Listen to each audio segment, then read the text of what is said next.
নমস্কার বন্ধুরা, আজকের ভিডিও আমি নিয়ে এসেছি দশম শ্রেণীর প্রথম পর্যায়ক্রমিক মূল্যায়ন 2026-এর ভূগোলের সিলেবাস ও নাম্বার বিভাজন। তো বন্ধুরা, যারা আমার চ্যানেল এখনো পর্যন্ত সাবস্ক্রাইব করোনি তারা প্লিজ আমার চ্যানেলটা সাবস্ক্রাইব করে আমার পাশে থেকো। তাহলে চলো আমি তোমাদের এই দশম শ্রেণীর প্রথম পর্যায়ক্রমিক মূল্যায়ন 2026-এর ভূগোলের সিলেবাস ও নম্বর বিভাজন সম্পর্কে আলোচনা করি। ভিডিও শুরুর আগে তোমাদের বলে রাখি, তোমাদের এই যে প্রথম পর্যায়ক্রমিক মূল্যায়ন নাম্বার থাকবে 40। এখানে তোমাদের ফরম্যাটিভের নাম্বার থাকবে 10। টোটাল তোমাদের 50 নাম্বারে প্রথম পর্যায়ক্রমিক মূল্যায়ন। লিখিত পরীক্ষা থাকবে 40 নাম্বারের, আর তোমাদের যে ফরম্যাটিভ অর্থাৎ তোমাদের স্কুলে যে প্রজেক্ট দেয় তাতে থাকবে 10। তাহলে চলো কোন কোন বিষয়ের উপরে তোমাদের পরীক্ষাগুলো হবে সেগুলো আমি দেখে নিই। তোমাদের প্রাকৃতিক ভূগোল আর আঞ্চলিক ভূগোল এই দুটো বিষয় আছে। প্রাকৃতিক দিকে থাকবে তোমাদের বহির্জাত প্রক্রিয়া ও তাদের দ্বারা সৃষ্ট ভূমিরূপ, এবং আঞ্চলিক দিকে থাকবে ভারতের ভূমিকা আর ভারতের প্রাকৃতিক পরিবেশ।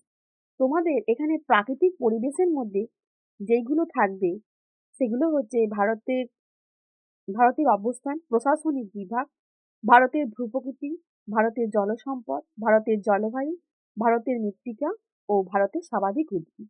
এই হলো তোমাদের ভারতের যে আঞ্চলিক দিক আছে, আঞ্চলিক দিকে প্রাকৃতিক অংশের ভূগোলের সিলেবাস।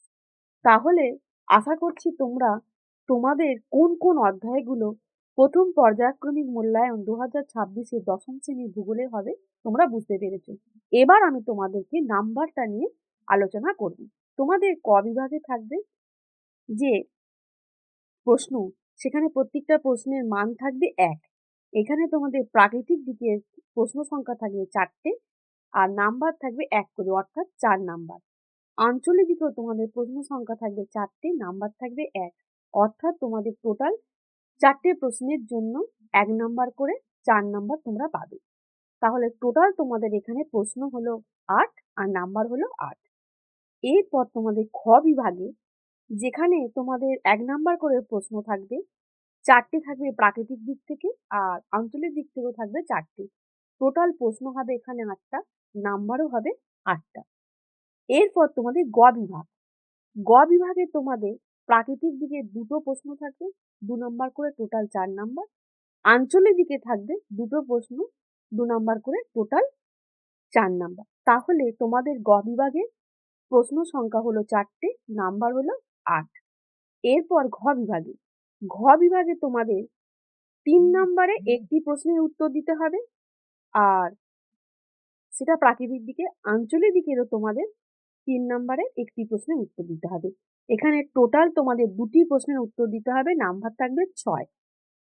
এরপর বিভাগ ঙ, এখানে তোমাদের 2টো 5 নাম্বার করে প্রশ্নের উত্তর দিতে হবে। প্রাকৃতিক দিক থেকে একটা, আঞ্চলিক দিক থেকে একটা। টোটাল তোমাদের নাম্বার হবে 10, প্রশ্ন সংখ্যা হবে 2। তাহলে তোমাদের মোট যে নম্বর, প্রাকৃতিক দিকে 20, আঞ্চলিক দিকেরও 20। টোটাল তাহলে নাম্বার হলো 40। ক বিভাগে তোমাদের 8 নাম্বার, খ বিভাগে 8 নাম্বার, গ বিভাগে 8 নাম্বার, ঘ বিভাগে 6 নাম্বার, ঙ বিভাগে 10 নাম্বার। টোটাল নাম্বার হলো 40। আমি আশা করছি আমার এই ভিডিওয়ে তোমাদের দশম শ্রেণী প্রথম পর্যায়ক্রমিক মূল্যায়নে ভূগোলের সিলেবাস ও নাম্বার বিভাজন সম্পর্কে তোমাদেরকে আমি বোঝাতে পেরেছি। তো বন্ধুরা, এই প্রসঙ্গে যদি কারো কিছু জানার থাকে আমাকে অবশ্যই কমেন্ট বক্সে একটা কমেন্ট করে জানিও। আমি আমার সাধ্যমতো চেষ্টা করব তোমাদের প্রশ্নের উত্তর দিতে।